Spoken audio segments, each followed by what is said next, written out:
So, I always start with so. So, a little bit more than a year ago, I set off to do my biggest wants. A video about my want list items, my biggest want list items. And I'm glad to say that some of them have actually ticked off this past year. But there is one I got that exceeds them all, in my opinion at least. And that is this one. The Velvet Underground and Nico Unpeeled Banana. So let's talk about this a little bit. Cue music.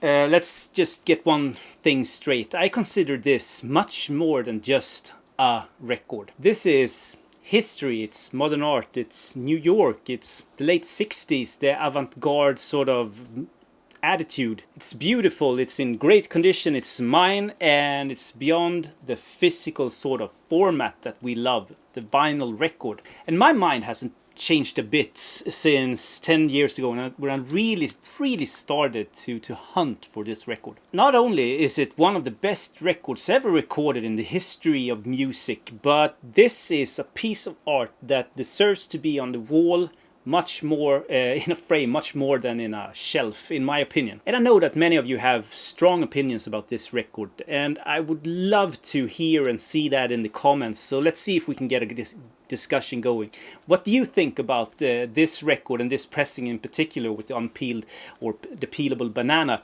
Do you like it? Do you dislike it? Is it overrated? Is it a top 10 record? Is it beautiful? Whatever, just write it down in the comments. And for all of you like uneducated bastards out there, here's a short summary of the Velvet Underground and Nico sort of record. Velvet Underground is a Andy Warhol sort of compiled band that started off in 1964. And by 1966 they had, I think the word is reluctantly, they didn't want to, I'm a Swede, hired the German supermodel Nico to join the band, more maybe as a sort of jewelry than for her actual performance, or should I say singing performance. They went into the studio, they recorded one of the most important records ever made by man, and the rest is history, I guess. It was raw, it was provocative, it was honest. Critics back in the day didn't like it at all, and it sold super poorly. And I think that it was Brian Eno that said that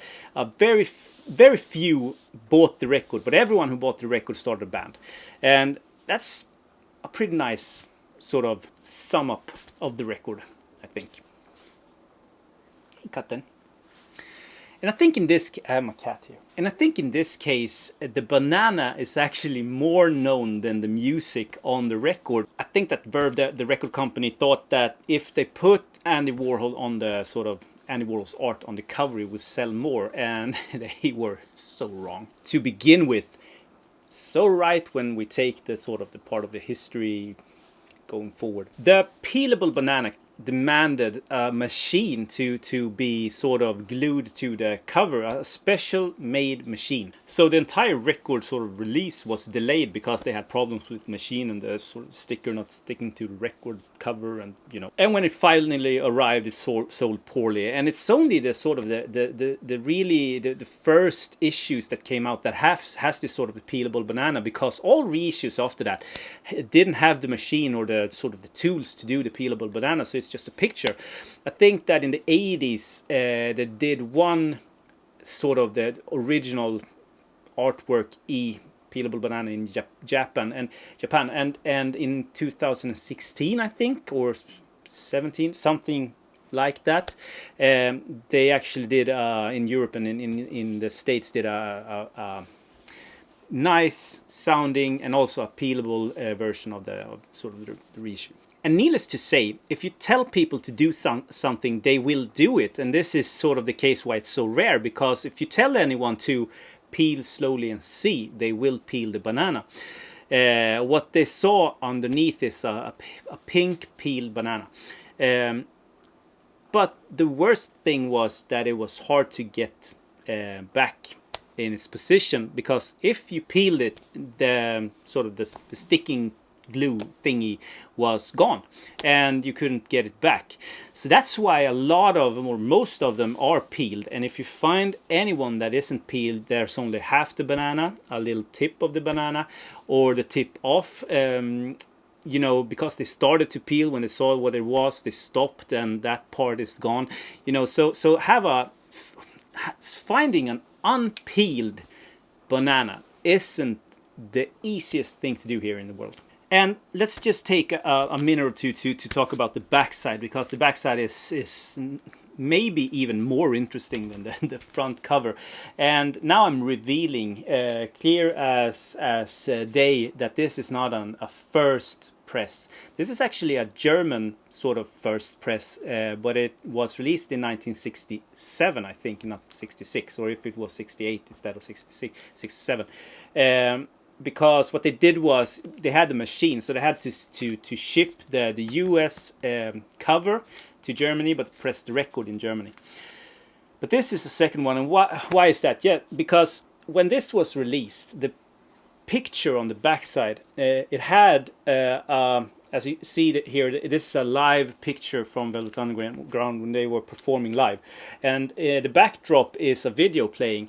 And when the picture was taken, the picture here was, you can see it actually here, the picture was of an actor named Eric. You can see an upside down, and those versions is called the torso, and they are even more rare. Because what Eric did was, he was in, I think, deep in drugs, and couldn't find job and stuff like that. So when the record was put out, he immediately went to Verve and said that he was going to sue them if they didn't give him more money, or money for being on the backside of the cover. And what Verve did, instead of paying him, was to take everything back, the entire stock from all the stores back, and they put a sticker on it, like bam, a sticker all over the Eric picture. That's the solution. So when they were repressing it, doing the second batch, they actually airbrushed Eric, so you can only see Lou Reed in the picture. So the first ones are called the torso, looks like this, torso version, and the second one, this one, is called the airbrushed version. A little bit of a trivia for you there. Yeah, and I just want to talk a little bit about how I secured my copy of this, because this is a YouTube channel about vinyl collecting. So how did I collect this copy? Well, I've been looking for this, as I said in the beginning of this video, for many years, and I've been outbid several times, because I didn't want to pay what they were asking. And this is 10 years back, and this was expensive even then. It didn't matter if I had a torso or whatever, I just wanted a early press with a unpeeled banana, or yeah, so that was and I could settle with like a top missing or something like that, but I really wanted an unpeeled banana. So I went to Discogs, as I usually do when I start looking for record. I do it every day. And I see that a guy has an original torso press, and he wants a lot of money for it. And it only says that it has the record cover.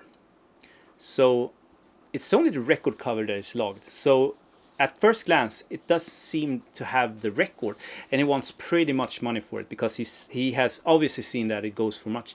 And it's graded at VG, I think, or VG minus or something like that.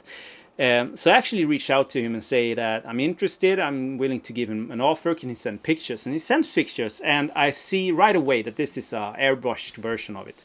So I let the man know that you have logged it on the wrong version. I'm sorry, like, this is not that record, and it's not rare. But I can also see that he has only logged the cover, and there's obviously a record there, a German one. So I let him know what pressing that was the right one, and that it was far less money for it.